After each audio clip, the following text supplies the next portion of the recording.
Breaking news, disaster in Haiti. A massive 7.0 magnitude quake levels the capital of Port-au-Prince as thousands are feared dead.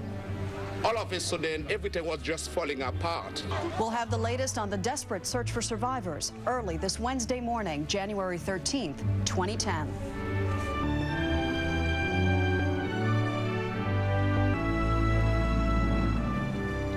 Good morning. This morning, all eyes are on Haiti, where the destruction is widespread and the need for help is great. I'm Maggie Rodriguez. And I'm Harry Smith. Good morning, everybody. We want to get to exactly what we know for sure right now this morning. This is the latest on the devastating quake that hit Haiti. The strongest earthquake to strike that country in more than 200 years hit yesterday, right around dusk, 5 p.m., 10 miles west of the capital.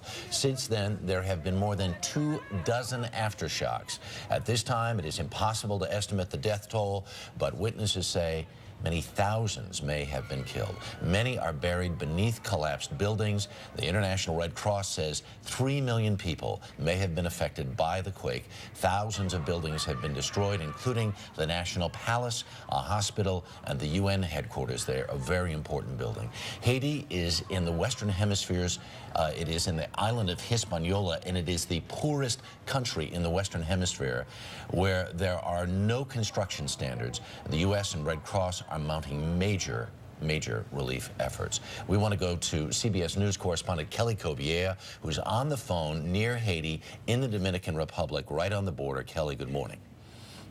Good morning, Harry. Port-au-Prince is an extremely difficult place to get to this morning. We've been traveling.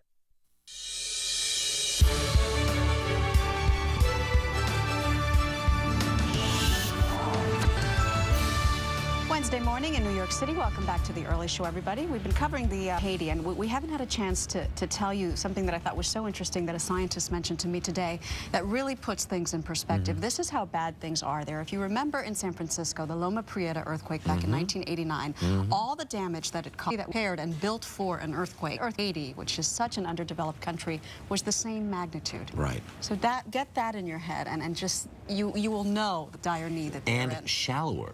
Closer to the surface still. Right. Yeah, very difficult stuff. We'll get you all the news from Haiti in just a moment or two. Coming up, it has gone from comedy to drama over at NBC. Conan O'Brien has put his foot down. He says he refuses to move his show to midnight. So now what's NBC going to do? We're going to talk about that in just a moment. Here's a segment just for you if you're looking to improve the way that you look and feel. We have 10 superfoods to be leaner, stronger, and smarter. Smarter. We'll bring you that. Get you updated on our top story this morning, and that is the quake in Haiti. Let's go to Russ Mitchell at the news desk. Good morning.